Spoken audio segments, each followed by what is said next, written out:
Welcome back to Moonstar, a Sailor Moon podcast. I'm one of your hosts, Alex Summers, and this week we are covering Molly's Folly, which is episode 19 of Sailor Moon's original 90s dub, also known as the Deke dub. And yeah, this week was definitely very interesting. The animation conversation was pretty interesting. There were some heavy, dark things that came up sort of towards the end, so be ready for that. I'm going to tell you now. I put a trigger warning in case anyone isn't in the mood for that, so you can skip ahead when we get to that point. But I left it in because it's just stuff that naturally came up, with the episode, and I think it might be things that a lot of people are dealing with or have dealt with. So I'm hoping that hearing that part is helpful to some people, I guess. I don't know.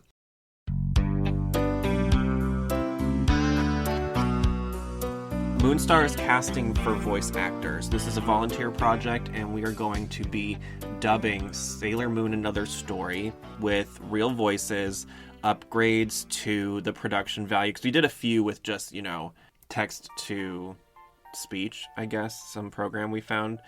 And we've already got a few auditions. So go and check out our listing. We're going to put a link in the description of the episode today. But I think it's called Castbox Friends or something. Castbox. Oh God, I should have looked this up. CastingCall.Club. So go to CastingCall.Club, or it's www.castingcall.club, and you're going to search for Sailor Moon Another Story, the series. And right as of recording, I have the main cast up, meaning all the main Girl Scouts and Luna and Artemis. And Tuxedo. So if you're interested in any of those, go submit your audition right now. I've already gotten a couple. But I'm going to be adding the villains and stuff as we go. So if you are interested in a villain or something, or a role that is part of this series that I just haven't posted yet, just audition for one of the roles that's up and make a note that you would like to do one of those roles, and you can include, whatever you want additionally for that. But yeah, Casting Call Club. That's where you're going to find everything you need to know about this project. But yeah, let's just dive into the episode.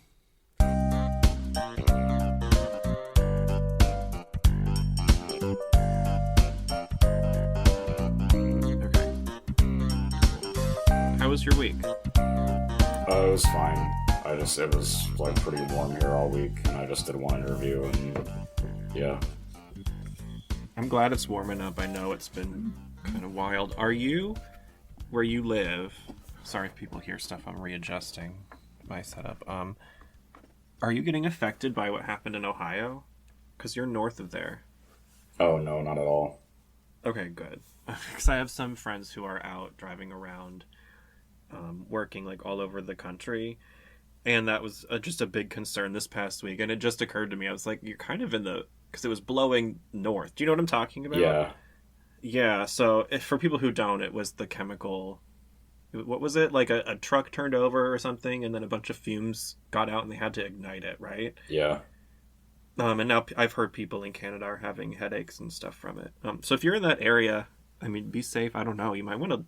It sounds bad. You might want to leave. I don't know if you haven't yet. But yeah, you did interviews this week, I think. Or at least you posted one, right? I just did one, yeah. And tell everybody about that. How was that?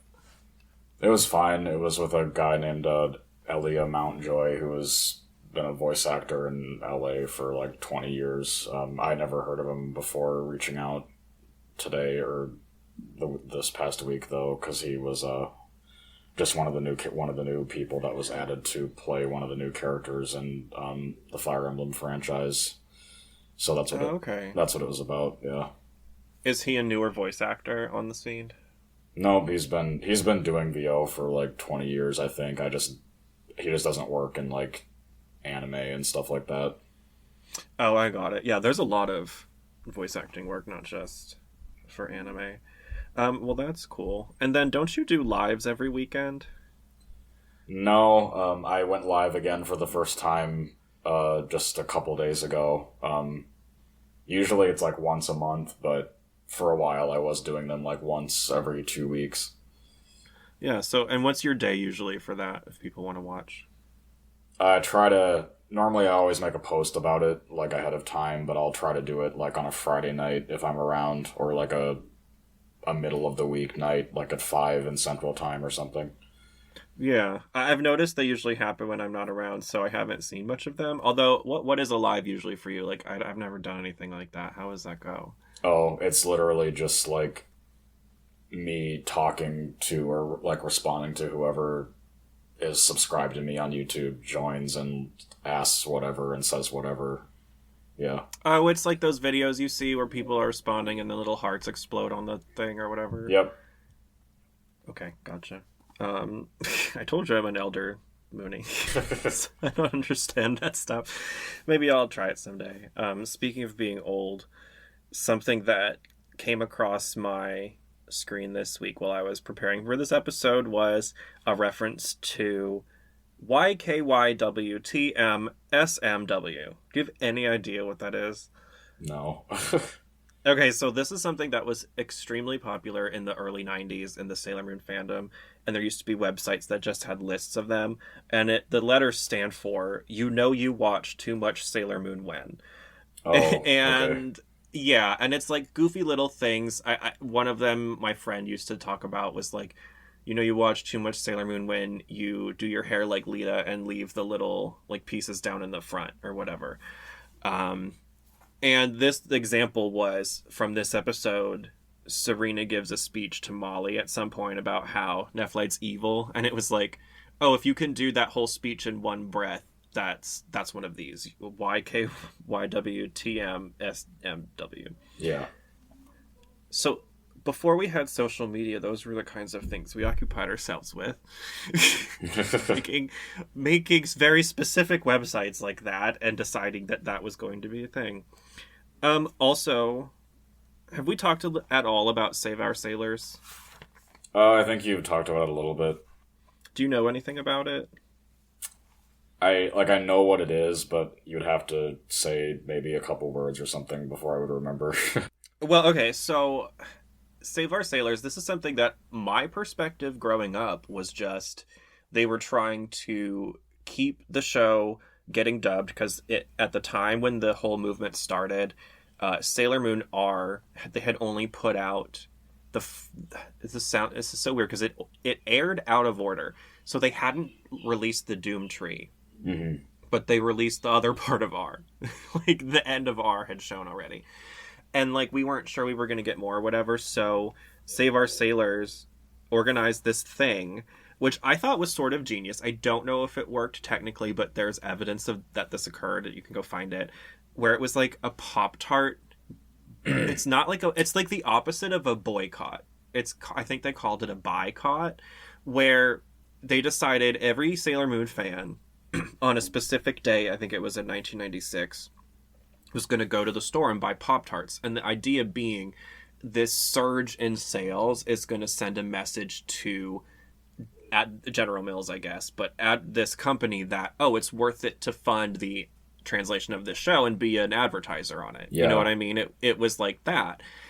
And there, I found some old from the 90s little, like, I don't even know what the website was. It was like public chat forums, and people are like, did you go to the store where there are Pop-Tarts on the shelves? And then someone's like, all the strawberry ones are gone. I don't like them, but I would have bought them for Sailor Moon. And that is the energy that I love about this fandom. Mm-hmm. What a ridiculous thing. But then also I was reading more about it on the forums, and apparently, so I love that part of it, by the way. I have to say that before anything else. But I guess there was some drama with it. Have you heard about this? No, I don't think so. Okay. So this is all just stuff that I'm going to say is not fact because I truly don't know any of these people involved and what happened. But it sounds like the angle of Save Our Sailors was also very much like, we don't want Uranus and Neptune to be gay because it's a kids show. So they were kind of in that camp at the time, which was like back in the 90s, we know like the social landscape was a lot different. So that was an actual point of like argument between fans a lot, you know, and it wasn't seen as like crazy for someone to bring it up. Does that make sense? Yeah. And I guess they were just a little hardball on that, to the point where they were saying like, they didn't want it translated at all if they were going to use different voice actors and all of that. And they started getting a little intense about certain things. And then there was some drama involving the Sailor Moon forums, which I don't want to... I'm not putting the Sailor Moon forums on blast. I'm just saying what happened. Apparently something happened with the SOS people and them that resulted in bans on both sides. Like, SOS people got banned, and then in retaliation, they, like, IP banned people on the forums. Have you ever heard about that? No. Okay. I find that so fascinating because I'm like... I think when I see stuff like that, people still talk about it today on there, and that's fine. But I'm like, this happened now, around 20 years ago. You know what I mean? Yeah. And I'm so curious if the people who had certain views back then still feel like that now. Because I would guess they've participated in the same world we did for the last 20 years. There's a pretty good chance that they have come around in certain ways. Don't you think? Yeah.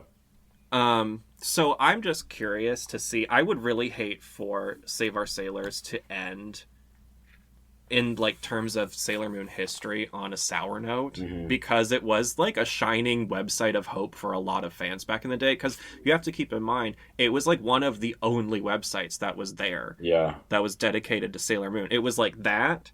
There was some weird SailorMoon.com or something that was like, the layout was super messed up and impossible to navigate, if you even remember that one.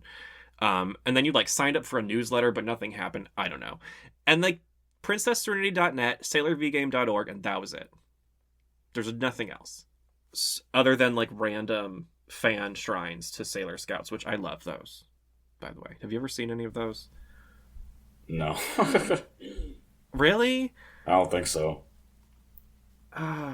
See, you guys missed out on, like, the innocent, cute shit of the early internet. Yeah. Before it kind of turned into what it is today. And that's a time when Angel Fire was, like, the big web host for all the GeoCities. Did you ever hear of any of that?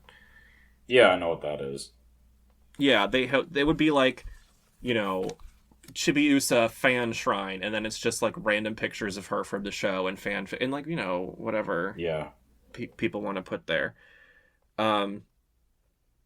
But that being said, I'm including this on the show because I'm kind of putting this out into the universe.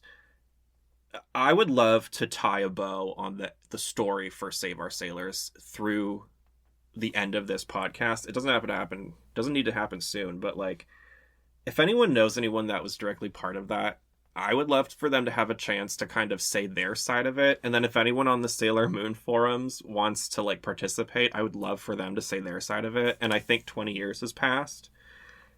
Do you know what I'm saying? Like, yeah, I don't want it to be like a blemish for people. I don't think it should be. I don't think it has to be. I know you don't have much to add on that specifically, but is there anything from your, I guess, generation in any fandom at all that feels relatable to that kind of a situation? I don't think it's, like, no, not to, like, that big of a deal. Not for, like, other anime that I could think of. Yeah. I don't know what made it, like, Sailor Moon specifically, such a... I guess it's just the fact that they made so many, what I would consider now, controversial editing choices, right? Yeah. And that kind of brought out some strong emotions in people, for good reason, I think, too. 'Cause it's kind of like, at the time, before we've made all this progress, when they're doing stuff like that, it feels like they're telling you that the way you are isn't okay. And I completely get that, you know? But now we have the official redub with the real you know what I'm saying? So to me, that kind of takes the sting out of it a little. I don't know how you feel. Yeah. About it. Right. So yeah, I thought that was interesting, though, digging into all of that old stuff, and I'm curious to see what happens with that story later on. Let's see. Oh, production artwork, and we talked last time about, you were talking about Darian's face, and I think we said something about a white paint. Do you remember? Yep. And then I asked you, when we see, there's a lot of times where there's like glowing white background behind characters, and I wanted to know what that was. I sent you an example. Can you tell us about that? Yeah, I don't know what the, I guess, term for it is, or how it would been, how they would have created that, but that's like in the thing that you sent me with from episode 110.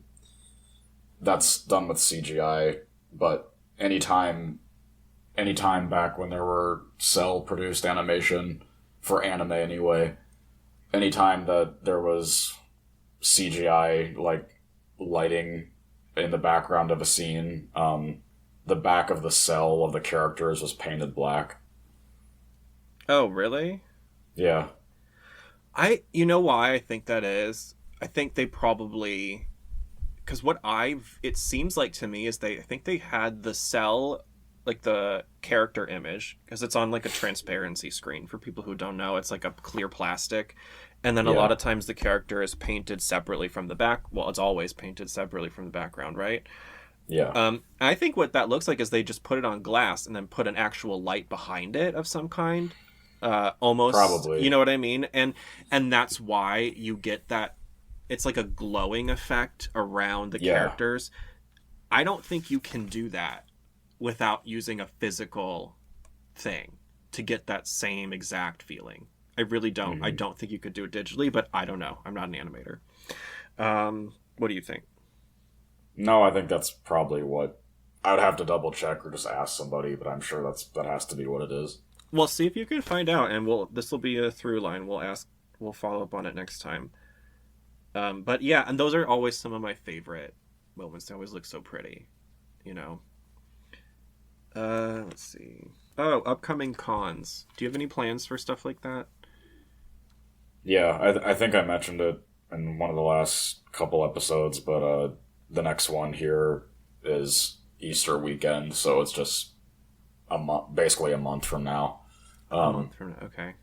Yeah, and I'm hosting another production art panel there on the second day, and then hopefully I'll be able to do one more in-person interview there at least, because most of the voice actors that are guests at this one this year are people I haven't talked to yet. Only one person is. Okay, that's exciting. So we have a month before that happens. I'll touch base with you off the show about that, but if you can, I would like for you to either wear a shirt or a badge or something with the show on it. And then can we put your panel... Is there going to be recording of your panel? I haven't recorded it before. We should try it. Not if it's going to cause you a bunch of like extra hubbub or anything, but if it's possible to get it recorded in any way, like even if it's not with great audio, that would be awesome. Yeah. Even if it's just like a phone video that we throw up on the Facebook page or something, right? You know, for people, I think they'd be interested for that. All right, are you ready to get into the show, the episode? Okay. Molly's headed for big trouble today on Sailor Moon. Nephlite is the wrong guy to get a crush on. All he wants is to capture the Silver Empyrean crystal for the Negaverse. And only the Sailor Scouts can stop him. Sailor Moon will be right back. Stick around! So we are officially in Molly's Folly, which for some reason I always remember that name, probably because it rhymes. What is our Japanese title this week? Let's see. Wish Upon a Star, Naru's First Love. I really like that title. I like both titles this week. One feels very like hokey pokey American in a great way, and the other one feels like dreamy and whimsical in a great way. This episode first aired on September 25th in 1995 in North America, and it's episode 19 for the English dub. I think that makes it 22 for Japan. 23. And this, like I said, this was one where we get you watch too much Sailor Moon when was the first time we've had that reference, and it's from a speech which I'll put in later. But how do we open the episode? What's the first thing we see? Usagi and Naru are at a public pool. Yeah, and what's Molly doing there in the first scene? She's just thinking about Nephrite. Yeah, and Serena can kind of see that she comes off as a mixture of like depressed and dreamy. I think it's meant to be like a melancholy kind of vibe.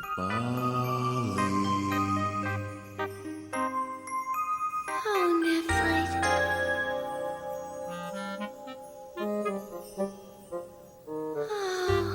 Oh, Nephlite, you do care, don't you?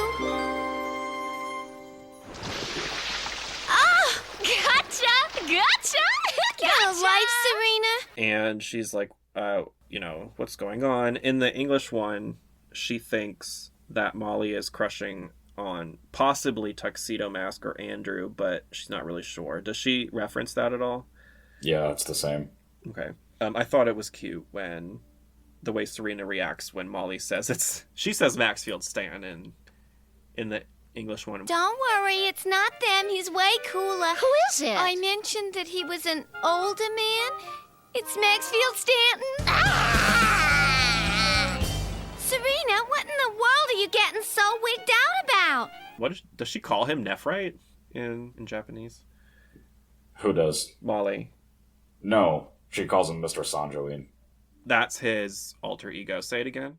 Yeah, Masato Sanjoin.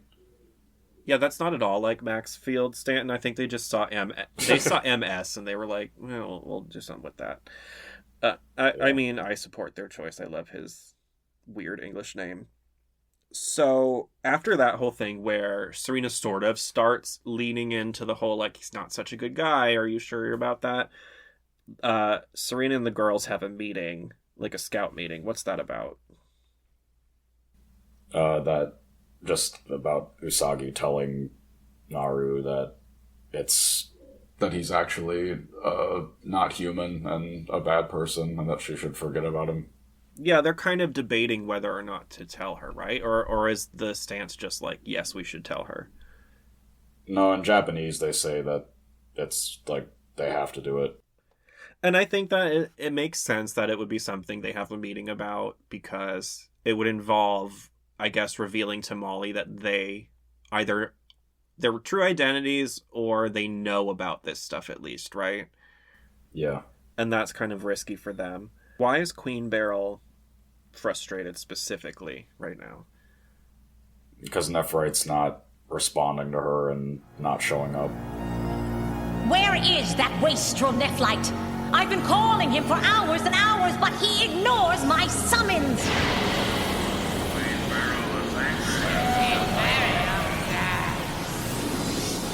Nephlite will soon experience my displeasure. Nephlite is devising his own destruction. What a pity.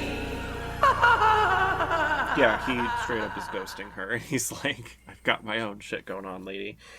And we see, I'm not 100% sure, but I think this might be the final scene with Nephlite and Zoisite arguing in the Negaverse dimension. Do you know if that's true? I think so, unless it happens in the next episode, but I don't think it does. I don't think it does either. I guess this might also be the final time we see this. What does Nephlite consult the stars about? Like, what's he trying to do?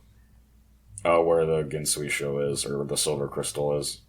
Yeah, and instead of just showing him what happens?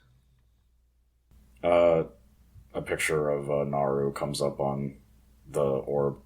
Well, right, it does that, but then after that, what item is created? Oh, it's a black crystal. Yeah, it's called like the Dark Crystal, which this item is significant. Yeah. For the next arc as well. Who ends up largely using this crystal? Zoisite. Yeah, so even though Nephlite makes it, we know that his time is coming to a close here shortly. Which brings me to this. First, what is this week's monster? How would you describe it? It doesn't have a very big arc, but later on in the episode, but it's cool. Like, it's just based off it's another monster in Sailor Moon. There's not a ton of them that are based off of like Japanese folklore or mythology, but this is one of the first that you see. I thought so. From the mask right away, it reminded me of feudal era something. Yeah. Like I had seen... Oh, immediately I was thinking about Princess Mononoke. Mm-hmm. The mask that she wears in there. And then it was animated to move in a way that also reminded me of that. And the mask comes off and later it has horns, I think, right? It's kind of like a ram, isn't it? Oh, you mean... Without the mask? Well, it's supposed to be... Once it comes off later, it's supposed to just be like a Oni mask, which is like a Japanese devil mask. Oh, I gotcha. So this one is technically brought into play by who? Kunzite. Yeah, which the English, they call him Malachite. I think we talked about that last time. Yeah. I forgot about that. So we see a scene... The whole reason I brought this up is that happens when a scene between Zoisite and Malachite kind of being... It's sort of like romantic, but not. How would you describe it? Well, in Japanese, it's more just another example of what... Or no, I guess we haven't really seen anything of them doing that yet, necessarily. Just that one, the one from the other episode where Kunzite was shadowed. In Japanese, it's more like flirty, I guess, a little bit, just because of Zoisite's tone. But I don't know. Maybe it was cut up more in English. I mean, it very clearly, even in the English... Yeah. Well, it feels like there's something between them, for sure. I don't think they tried to hide that. And it's more... Zoisite is kind of like...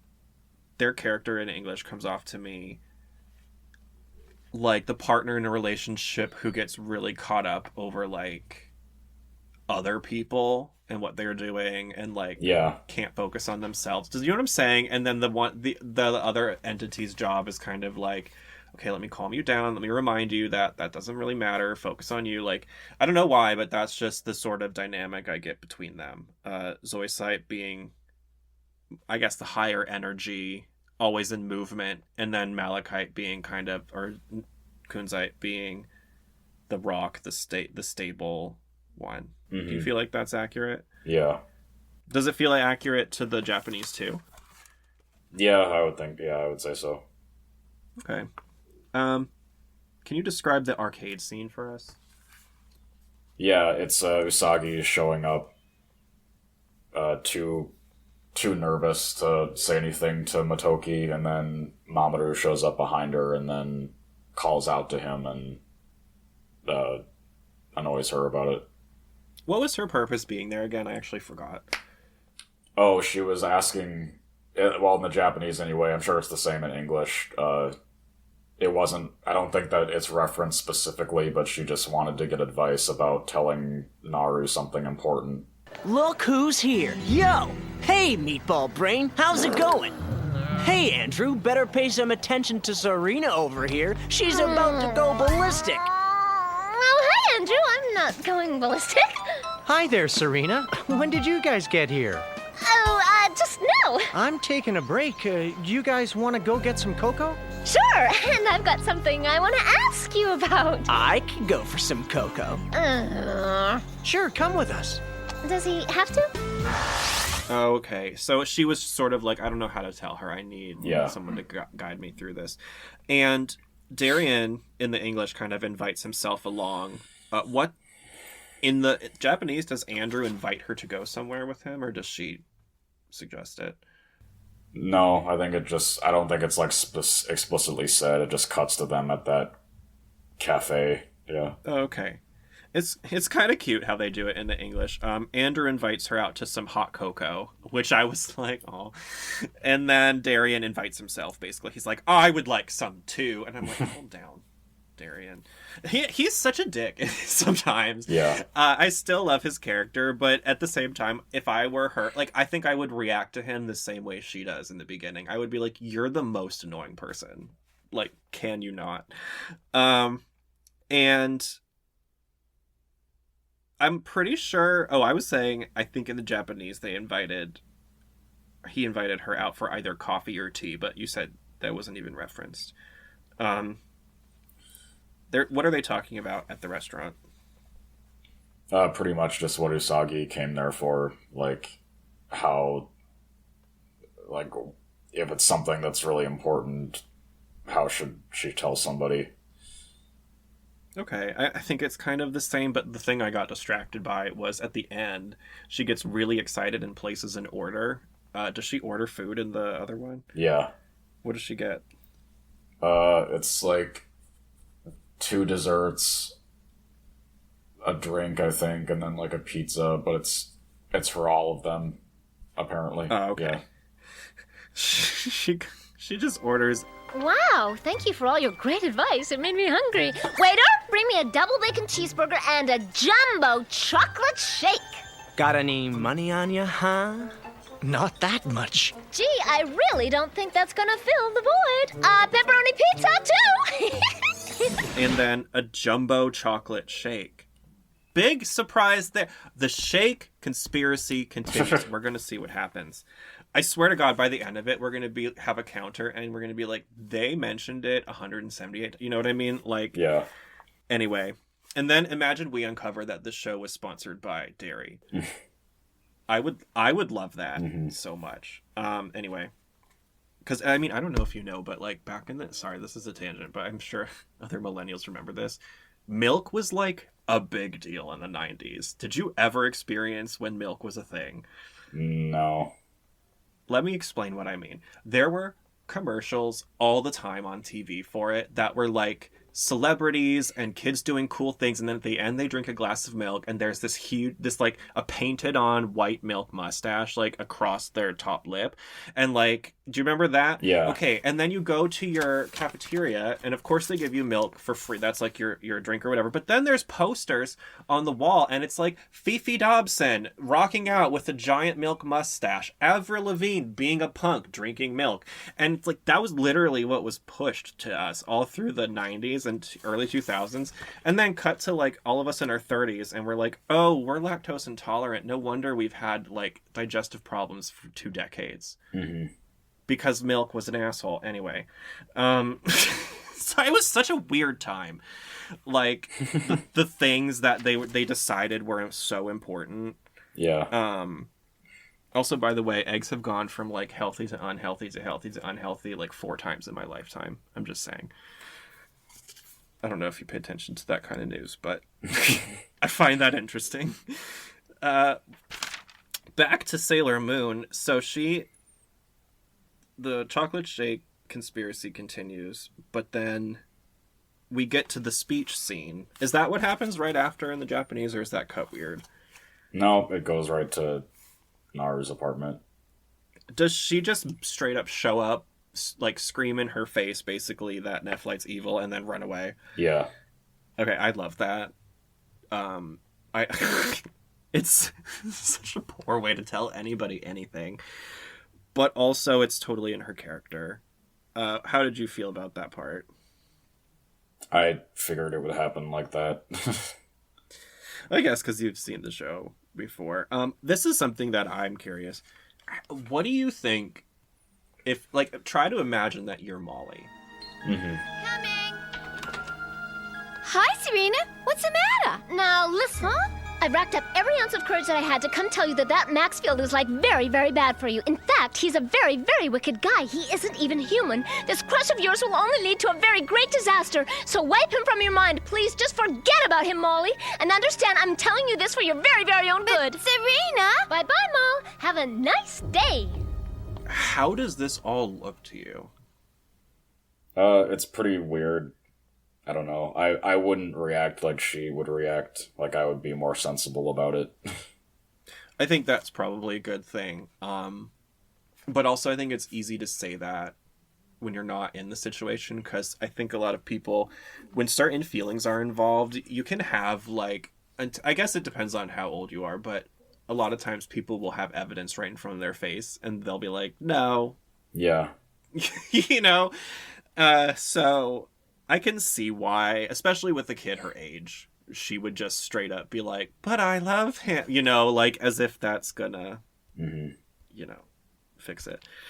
I still think it's a sweet, like, her devotion to him is really sweet though, you know? Yeah. What's Luna's reaction when she finds out how Serena told her? Oh, she just thinks that it's, stupid. Well, yeah, she's basically like, well, what did she say? And then Serena's like, and she's like, did you seriously just, like, blurt it out and run away? Yeah. You lunatic, basically. And so we see that little moment, and then it cuts to Nephlite and Molly, and he asks her for something, which is... Well, in the Japanese, it's not really asking, it's just saying that he needs a silver crystal to make bad people that are targeting him go away, and then she thinks that it's a jewel that her mom has from their jewelry store, and then she's like, "Oh, I'll go get it for you and come back." It's sort of similar to that. I don't think he even explains it that much, though. Yeah. In the English, I think he's just like, "I really need this thing," and she's just like, "Hang on, I think I know what to do," which was a little jarring because it kind of felt odd pacing wise. But yeah, then she goes and steals, I guess it's a diamond, right, from her mom's shop. Yeah, well, it's circle shaped, but yeah. It's drawn to look like what we later see is the silver crystal. What's it called in Japanese? Like the kanji name? What, like, yeah, I guess so. The Ginsuisho. I could never say it, that's why I have to do it. I've seen the word typed so many times. And then, do they have a different word for it at all, or no? Well, they just call it the silver crystal, too.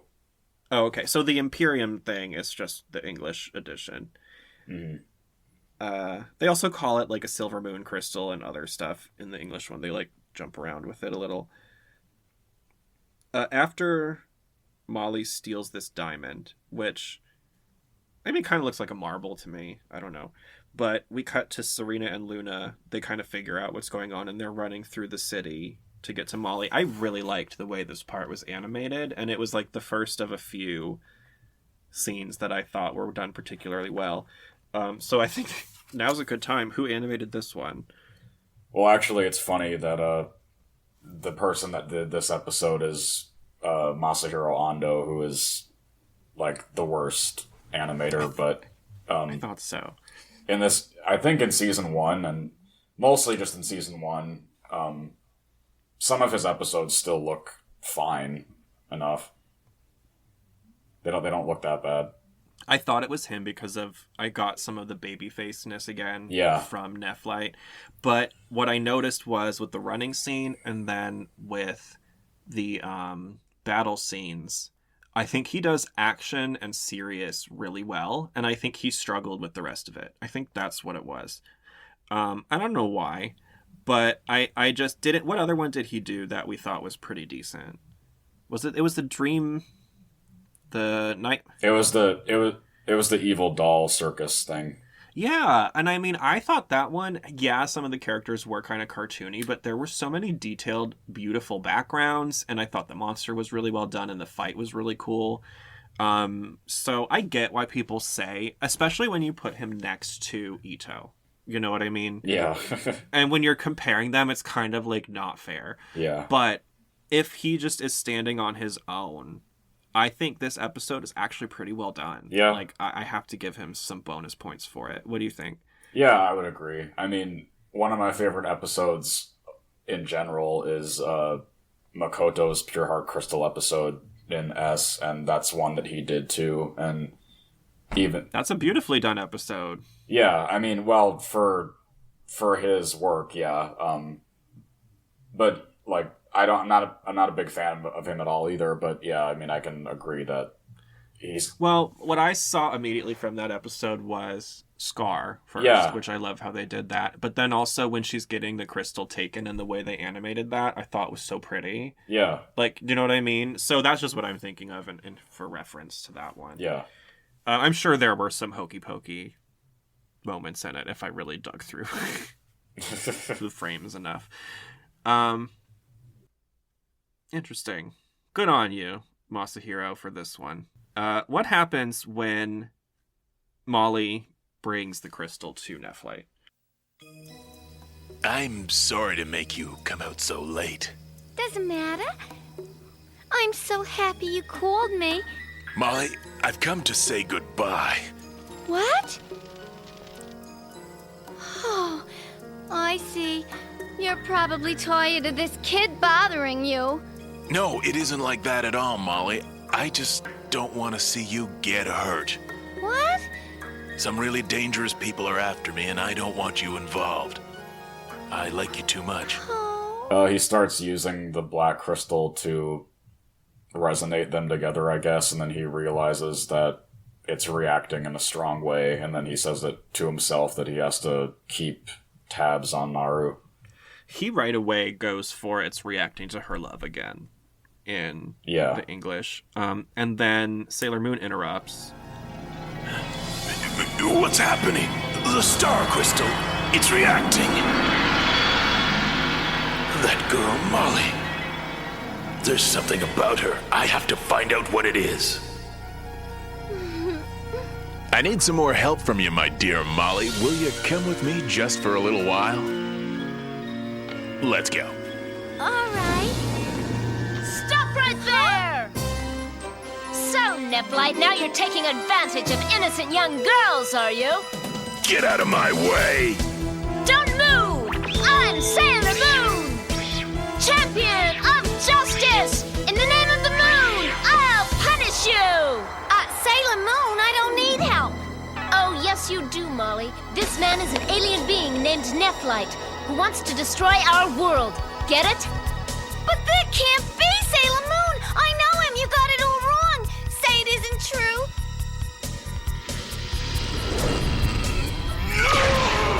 And Molly says in the English that she doesn't need help. Does she say that too in the Japanese?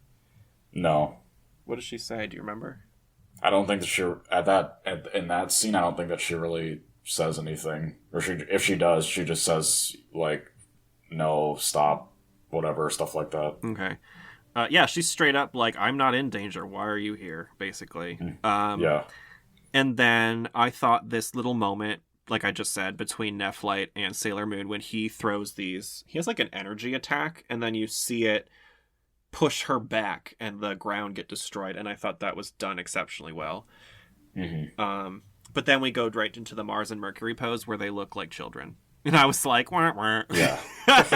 So I mean, it was you have those moments too, you know, which I mean, I think because he worked so much more towards the beginning, right, of the series, it sort of helps it accidentally look like they're getting older. Yeah. Did you know what I mean? Like, as the show goes on, it kind of works out that they look the youngest in seasons 1, a little bit in season 2, and then season 3, it's mostly the other style. And then by the time you get to season 5, they straight up do look the oldest. I don't know why. That might have been a choice by then. But anyway, I think it kind of works out for them. So, again, what do you think this would feel like for Molly, this moment? Pretty crazy, and I guess that's all I could really say about it. I mean, in my mind, if I'm Molly, I'm thinking, this is the person who has saved me first, like, you know, way back at my mom's store, but I think a few times since then. I know she's like a superhero, so she's supposed to be good, but I also know I love this person and I don't think that they're correct. Or whatever, and it's like, I think they've got it wrong. It would be so confusing, I think, and I think that's why her character just straight up leads into the love, because it's like, what else would you do? Yeah. In that situation. And I think it illustrates that love is extremely unreasonable a lot of the time. Which is just true. It just is. And that's part of why it can be so powerful and also dangerous, you know? Like, speaking of dangerous, what happens when they start attacking Nephlite and then Sailor Moon throws her tiara? Oh, Naru steps in the way of it, and then Usagi yells for it to stop, and then it ends up stopping and falling to the ground right before it would hit her. How does I'm assuming it's done well, but how does the Japanese voice actor do with that whole moment?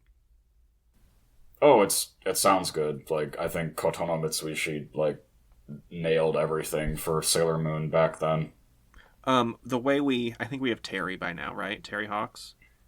No, she would, yeah, that's right. Yeah, because Tracy Moore was in the beginning. Yep. I thought she did a really good job with that part, because to me it really sounded like she was scared Molly was going to get killed. Tiara! Maxfield! Oh! Wait, Molly! Don't worry! I won't let them hurt you! Ah! Oh, stop, Tiara! Oh! No, stop! It stopped! My tiara! I don't know why, but it just, like, in that part, in that moment, I believed her 100%. I was like, oh, you think this girl's about to get killed by your tiara, and you need it to stop right now. And those are some of the voice acting moments that really tie me to this version of the show. Not to say I won't enjoy the others, but you know what I mean? Like, I love that when, like, they committed that hard to it, you know? Mm-hmm. Who ultimately ends up stopping the monster in this episode from hurting Molly? Oh, the monster? Well, I guess it is Nephrite, and then Sailor Moon ends up killing it. Yeah, Nephlite attacks it, and then when that happens, it's kind of like, oh, you want to fight for humans? And, like, that's when he sort of aligned himself against the Negaverse, technically in their eyes, I think. Yeah. And then, Sailor Moon steps in to save Nephlite from the monster, and Nephlite returns the stolen crystal to Molly, and then tells the Sailor Scouts about the Silver Moon crystal, which they had not, I don't think they knew much about it. No. Like, it's so weird continuity-wise, because we just had the Princess Diamond episode where, like, Luna was like, we need this silver crystal, I think that's it. And then now they're acting like this is new information. Yeah. From Nephlite. But how did that part go down in the Japanese? No, it's kind of the same thing. He says what you just said, and then that's kind of when the episode ends. And then the last thing is, like, Usagi praying on a star, like wishing on a star that he'll end up becoming a good person. I wish, oh shooting star, if Nephlite really cares for Molly, help him conquer the bitterness in his heart. Yes, which I loved that because, well, she said in the English, it's basically like, if Nephlite really loves Molly, help him heal whatever's, like, going on in him. And I personally have made that wish for people in my past that I had not so great experiences with, but also who I knew well enough to know, like, I guess why they were acting a certain way. Does that make sense? Yeah. And I think when you get to that point with people where it's like, you know what, we don't have to talk anymore, but I really, really hope that, like, you're good. You know what I mean? Because we did have good times, and we may not click and we may not talk anymore, but, like, that doesn't mean I want your life to be garbage, you know? Because what does that do? We don't need more people who are putting up with garbage in the world. There's enough of that, you know? Yeah. So I thought that was really sweet, and it's also the core of, I think, Usagi's character is that kind of energy. Would you say so? Mm-hmm. What do you think the overall message of this episode was? If you're that young, but if you're in a relationship or pursuing somebody romantically that's way older than you and potentially dangerous, then listen to the people that care about you and don't let your feelings overtake that. Yeah, but then they go into the Sailor Says. Telling your friends the truth can be really hard, especially when it's going to hurt their feelings. But it was important to tell Molly because we knew she was in danger. Sometimes you hear gossip about someone and you're told it's the truth, and so you believe it. But it's not right to spread gossip because you never know if it is true or not, and gossip can hurt. So don't be a catty gossip. Sailor Moon says bye-bye. Now there's some good advice. And it's all about, like, telling friends hard truths when you should, but then also they touch on gossip, which I thought was interesting and a really important delineation to make regarding this, because people can say whatever they want. And have you ever played the game Telephone? Like, Yeah. do you know what that is? Mm-hmm. For anyone who doesn't know, like, this is a game we used to play where you sit in a circle and you start with a phrase and it goes around the circle and you have to whisper it into each person's ear. And the idea is to see how close to the original words it is by the end of it. And without a doubt, every time you get through the entire circle, it's like nothing like what it was the first time you put the information through. And we used to play that game to highlight why things like gossip are dangerous, because, again, like, if you, for example, let's say you are in a friend group with someone, right? And somebody in that group, you say something that just triggers them, because, listen, we all get triggered at some point by something. Like, we've all got pasts, we've all been through shit. Like, ultimately, eventually, someone's going to say something that makes you feel gross, you know? That person, though, if they decide, that I'm so triggered that now I'm going to go around and I'm going to start telling anyone who's involved with this person, you know, whatever I want about them because I'm so hurt. Yeah. That's, I think, what they're talking about with this, like the whole gossip thing. And I think, unfortunately, that actually does happen a lot. So that's why when it comes to something like this, it's very much like, and I think they left it messy in the episode on purpose, because this type of thing usually is messy. But when you're navigating something like this, you really have to check in, like, with your instincts and with your gut, because what other people say, what the other partner in the situation is telling you, and then what society is telling you, you have to, like, pull all of that away and ask yourself, like, am I happy in this situation? Do I feel safe? Do I feel supported? And do I feel like if I chose to leave, something insane would happen, or would it be chill? Do you know what I mean? And it's like, you are the only person who can answer those questions. No one else truly knows what's going on in this situation but you and the person you're with, right? So I think this Sailor Says is kind of like, it's a really great conversation starter about when it's appropriate to, like, get involved in someone else's relationship too. Because think about, like, you have to consider, what is your source on the information? In the episode, their source was direct contact with the person where he, like, actually openly has been trying to kill them for several weeks, so I think that's fair. Yeah. You know? But if your source is like, oh, my cousin one time, like, worked with them at a Starbucks, well, maybe they were having a shitty day at the Starbucks and, like, that person went, you know what I'm saying? Like, you cannot take stuff like that as gospel, even if someone is telling you that because they care about you. You know, that's when you really do have to check in on your own and see, like, what the hell's going on here. And honestly, I think people get stuck in relationships for all kinds of reasons, but I don't think you're going to get out because someone told you something about that person. Do you know what I mean? You're going to get out because you finally find the gumption in yourself to understand that being alone actually might feel better than being in the situation you're in. And, like, I don't think anyone telling you, like, oh, Bobby was, like, a dick to Ruth one time at the pool in 1998 or whatever the fuck. Like, I don't think that's going to do it. Like, it's going to be from an experience between you and your partner. Yeah. At least that's my thought on it. But again, I'm pushing, like, 8 years older than you, 9 years older than you. So I've had a few more, like, dicey situations. But yeah, I don't know. I really like this episode. I think it's an interesting one in terms of structure, because I would consider this kind of like a main storyline episode, would you? Yeah. When you were watching this, what does it bring up in you, if anything? This episode? Yeah.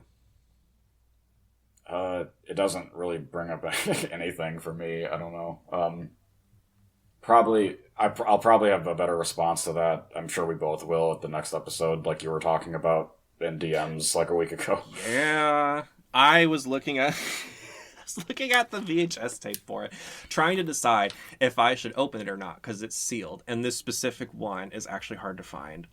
Unsealed, let alone like that. And I had and I talked about all of that, but, like, I was looking at the back of it and just like remembering the episode, and like the scene of Molly popped into my head, and then it was like, oh, now is the perfect time for you to remember everything about your dead mom. And I'm just like, oh, cool. I really wanted to cry right now for 45 minutes for no reason. That's fabulous. But I mean, I don't know if you've lost anyone like close to you. It's not a bad thing, really, when that kind of stuff. It's just like a movement of your emotional energy. Yeah. You know, so it was kind of nice. I got some stuff out, and it reminded me that, again, like, I wasn't even watching the episode. I was remembering the scene. And it can pull that through for me, you know? And it's a healing thing, by the way, to cry over loss. That's like a good thing. You should, you know, don't be... If you're struggling with that out there, lean into that whenever it happens. Like, and it'll happen less the more you do it. It's weird. But yeah, so next week is going to be a doozy for me, for sure. I don't know. For you, what's your history? Do you have a lot... This is going to sound so dark. Do you have a lot of death in your life? Not really. At least... everyone that's passed that's like in my family or people that I wasn't close to begin with. Like both of my grandmothers are dead, but I was never close to either one of them. Yeah, like it still affects me a lot, like stuff like this, even watching it in media, obviously. But yeah, I haven't experienced that much yet myself. Well, your experience with that will change as you get older, and everyone's does. And that's not a... I mean, I'm sorry, it just has to. Like, that's life. But, how do I say this? I've had a lot of death in my life from, like, a young age. So it was something that was kind of always around me. And I was really close with my grandparents when I was a kid. But my first grandparent to pass away had a stroke directly in front of me when I was like 6. Oh, wow. I was dancing in front of my grandma to Mary Poppins with like a towel tied around my waist or whatever. And it was in Minnesota in a trailer. And then I just remember she started talking funny. And like I didn't get what was going on. So I thought she was joking at first. And I was like laughing. And I was like, oh, grandma's being so silly. And then I called my mom over and I was like, look, grandma's so funny. And then it was like, you know, all of a sudden I was rushed into my bedroom. Grandma has to go to a party, which they told me. And she was like rushed off to the hospital. Yeah. And that was like my first experience with... She didn't die that day. She died later. I got to see her again after that, which was nice. And she was talking and lucid. So that was kind of cool to get that moment. But it was a really young age to experience something like that. And to see adult people like really losing it. People who are taking care of you, you know. And I think that, I don't know, when I see media like this, it sort of pulls that through for me a little sometimes. And I've lost all my grandparents by now. You know, they all died before I was 13. Mm-hmm. And my mom, have I said how she passed away? Do you know? No. This is heavy, but and honestly, trigger warning. So like skip ahead 30 seconds if you're not ready for it. But my mom took her own life in 2016. And it was after a really, really long battle with Alzheimer's. Or not Alzheimer's, I'm sorry. Arthritis. And that sounds funny, but it was like I watched her joints deteriorate for about 20 years. You know, she had it the whole time I was living at home. And she tried everything. It was like literally bee stings. Like we had a beekeeper friend and he caught some bees and stung her hands with them on purpose because she read somewhere that was supposed to help. And I think if you're that desperate, that kind of speaks to how much pain you're in, you know? Yeah. And I don't know. It's the hardest thing I've ever had to deal with. I'm sure her making that choice was the hardest thing she ever went through in her life. I don't know if she regrets it now. I couldn't tell you. But it was a doozy. And that happened in 2016. It's like 2023 now. So I would say I've processed about 70% of it, which is pretty good. Yeah, I think. For sure. But again, like I'm going to have moments like what happened when I was looking at that tape, probably for the rest of my life, and that's fine with me. And I'm being really candid about it because I know for a fact We have people listening who either have lost somebody, have lost a pet, have possibly lost someone through suicide, have possibly considered it themselves. And I just hope that hearing someone talk openly about it kind of brings them some comfort with what they're feeling, because I'm sorry, it fucking sucks. It's horrible. And it's like the amount of physical pain I was feeling from the heartbreak, it was literally like physical chest breaking. It felt like a giant sitting on me, on my heart. You know what I mean? And it's like you start doing, you like beg for them to come back and all. I don't want to get into it now because it's going to come up more next week. But I think it's important for us as a society to talk about that stuff when it happens in a way that is not sensationalized. Because it's not a good, it's like, have you seen the show 13 Reasons Why? I didn't see that much of it, but we had to read the book in middle school or high school. Yeah. As someone who's experienced what I have a real problem with shows like that because I watched all of it, or at least the first 2 or 3 seasons. And I think they tried their best to handle it respectfully, but I'm also someone who works with kids and I understand their psychology and how they feel when they watch certain things. And the way that certain things truly give them ideas, you know what I mean? And I think that the way that show was done probably is not intentionally, but it's not the best for people who are perhaps struggling with that mentally, because it almost sensationalizes doing it. And it gives them an idea of how to do it in a like prolific quote way. Do you know what I mean? Where they're like, oh, I'm really going to make an impact if I do it like that. And I think that's dangerous, honestly. Yeah. And I think personally, having gone through what I went through gives me room to say that. Yeah. And that's fine. If you disagree with me, have at it. Make your own show and yell at me on it there. Yell at me about it on your show, because I'm not going to respond to it. I hope you never have to deal with that type of thing, though, personally. So that's my wish for you. I hope your life does not include that. And you're going to grow in plenty of other ways, and so is everybody else who doesn't have to go through that shit. It's just sort of, we all get dealt what we get dealt. That's my thing. That's fine. What would you say to anyone out there listening who, I'm going to tie it back to the episode, might find themselves in a situation even slightly adjacent to where Molly is right now? Well, especially if you're around our age or in that same range, no matter how much you like the person, if you're in that kind of situation, then you have to listen to the people that you're friends with and that love you, that are telling you what the right scenario is, and you have to make sure that you follow that. Yeah. And also knowing who has your best interest at heart, too. Right. Is important. And look at something that might be helpful when you're trying to figure that out is like, look at evidence through your history. Look for supporting evidence that these people care about you. Do you know what I mean? And you should be able to find it if they truly do. And if you can't, then I wouldn't listen to them. You know what I mean? But I think that's a tool that's used a lot in therapy when people are trying to reconcile certain things with their family. And it's like, well, okay, you've got all this evidence for these negative things. Yeah. Now let's go back and look for evidence that they loved you.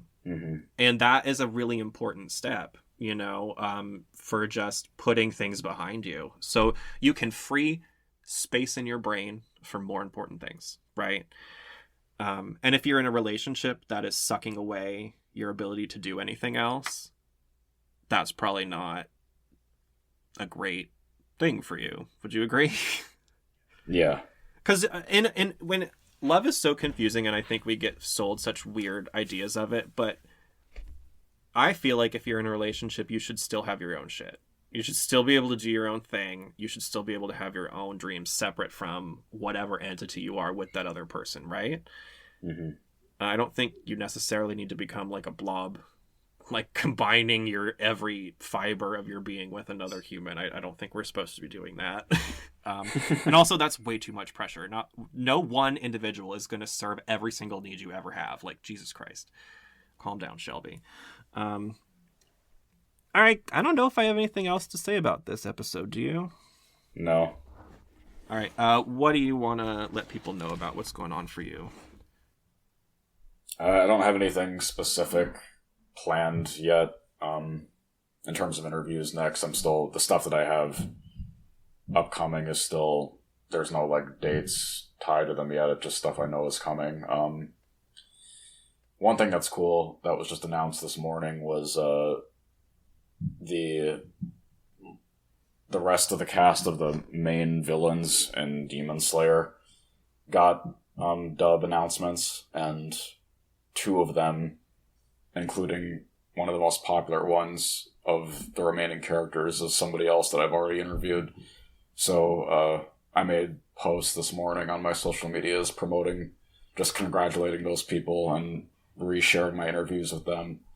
So that was really cool, because I'd been curious to find out like who those characters would end up being voiced by once they would be brought up in the English dub of Demon Slayer. Because I like that show too, even though it's super, super popular. I think it's worth the hype. I think sometimes hype is for a reason. Mm-hmm. And sometimes it's not. But that one, I mean, if you're saying it's good, I think it's worth people checking it out for sure. And it's kind of interesting, like, it's been a long time since I've been entrenched in a show where it's like currently being translated, you know? Yeah. So I forgot that it's kind of like, oh, we're going to find out who's doing the voice. Like, that's kind of an exciting moment. So that's cool. I think that's it then. I will see you next week. Okay, yeah. All right. Bye. Bye. Bye.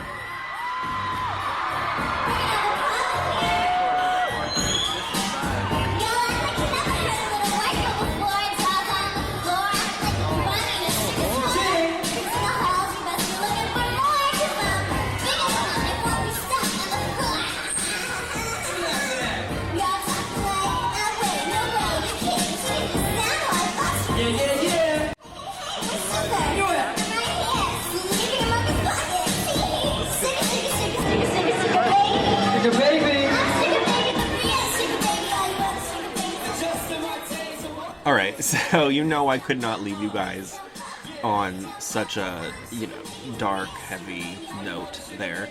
But also, I hope that whoever heard that got something out of it, whether you've been through something similar to what I have or not. I always, when I hear other people talk about having an experience that I did, it always kind of helps me process something I maybe even didn't realize I hadn't processed yet. So, I don't know. Maybe somebody got some out of it. Enjoy this. This is a live version of The Real Sugar Baby, performed by, I think she goes by Sugar Mata. She was the voice actress who did Sailor Mini Moon, or Chibi Moon, for seasons 3 and 4 of the original dub, which we're nowhere near there, but while I was building the website this week, I was making the scout pages, and for hers, I linked this live performance as one of the goodies on the bottom. Each scout page has something fun.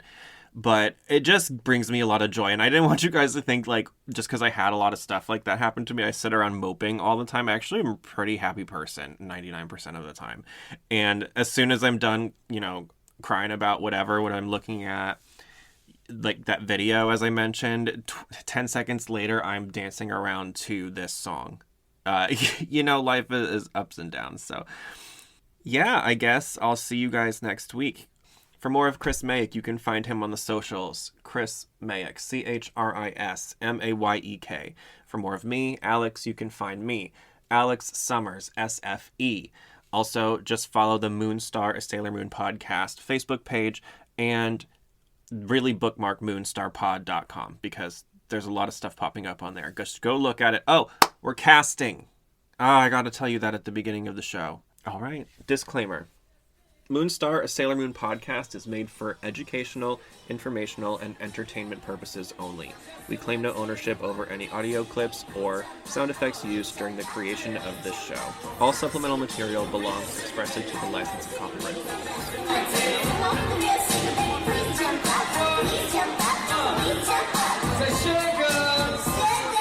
Baby,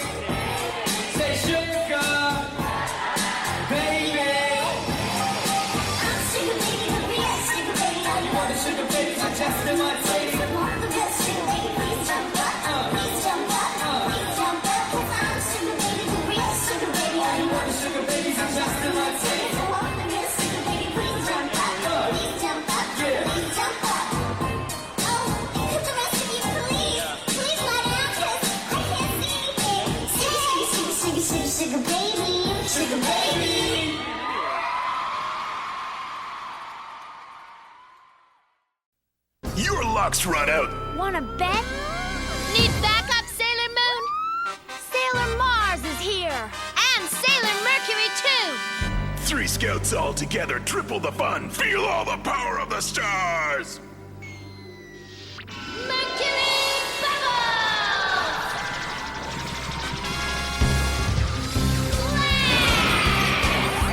Hey, where'd you go?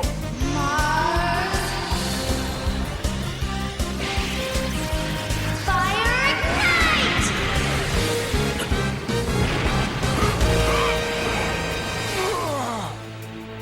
Are you all right? Molly, she's still here.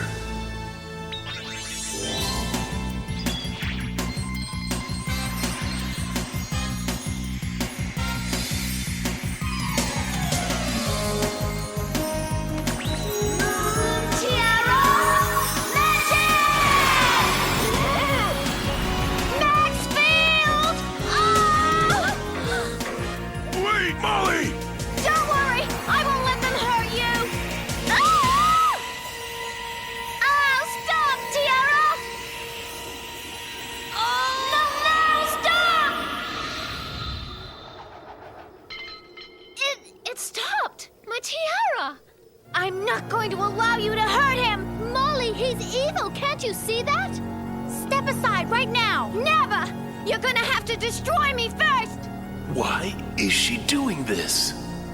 How can you protect such an evil man? I care for this man with all my heart. I don't care what happens to me as long as he survives. Oh, Molly.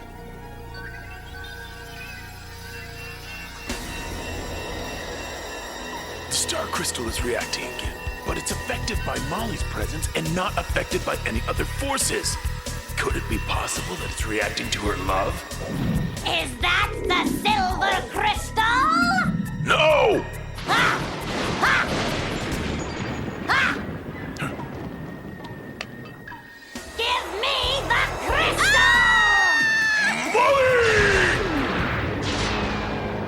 crystal! Molly, he saved you. Maxfield does care for me. He protected me from that creature. Oh.